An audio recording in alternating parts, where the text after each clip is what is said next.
kita mendapatkan kabar duka cita bahwa besok DPR RI akan menggelar sidang pengesahan RKUHP.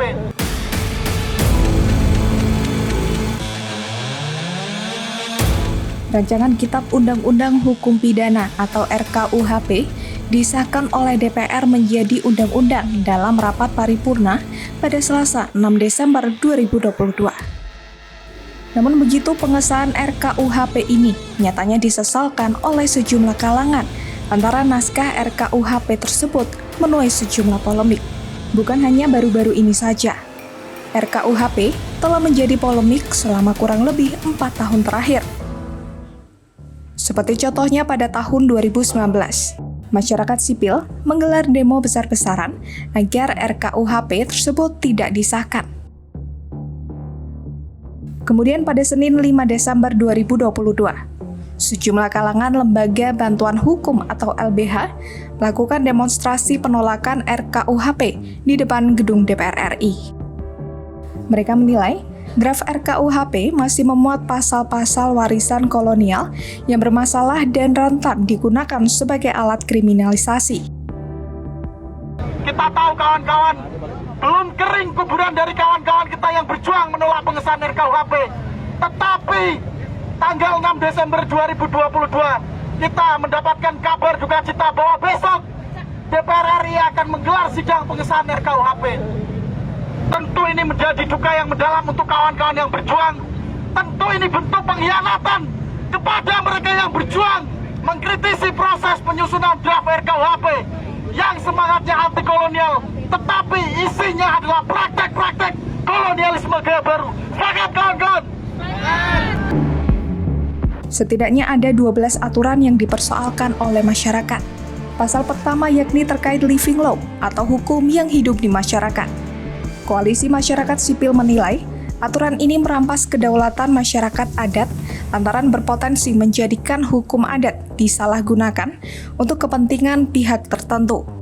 Ini artinya, pelaksanaan hukum adat yang sakral bukan lagi pada kewenangan masyarakat adat sendiri, melainkan berpindah ke negara, dalam hal ini polisi, jaksa, dan hakim.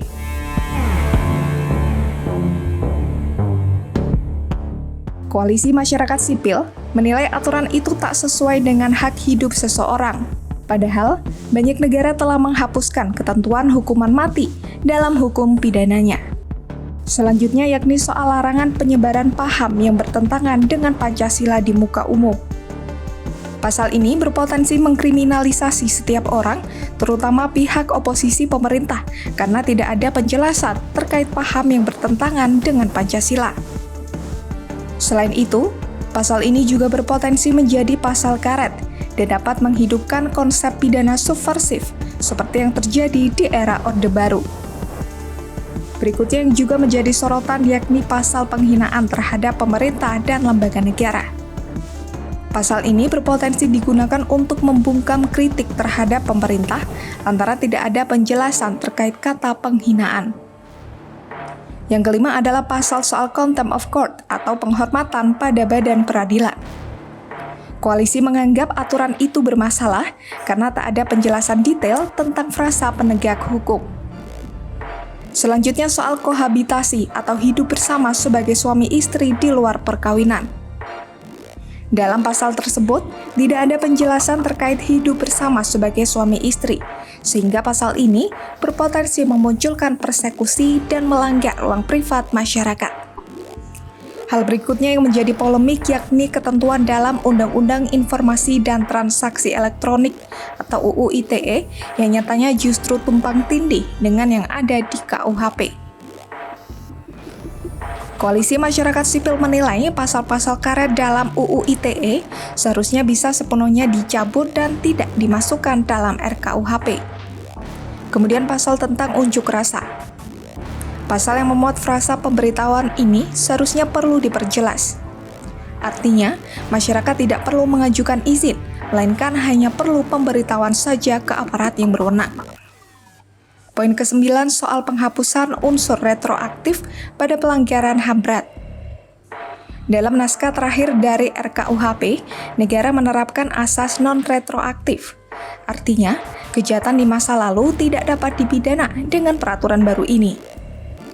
Dengan diaturnya pelanggaran HAM berat di RKUHP, menandakan bahwa segala pelanggaran HAM berat di masa lalu dan semua pelanggaran HAM berat yang terjadi sebelum disahkannya RKUHP tidak dapat diadili. Selanjutnya, pasal yang mengatur kohabitasi. Koalisi Masyarakat Sipil menilai bahwa pasal ini berpotensi bisa membuat korban pelecehan seksual dianggap sebagai pelaku.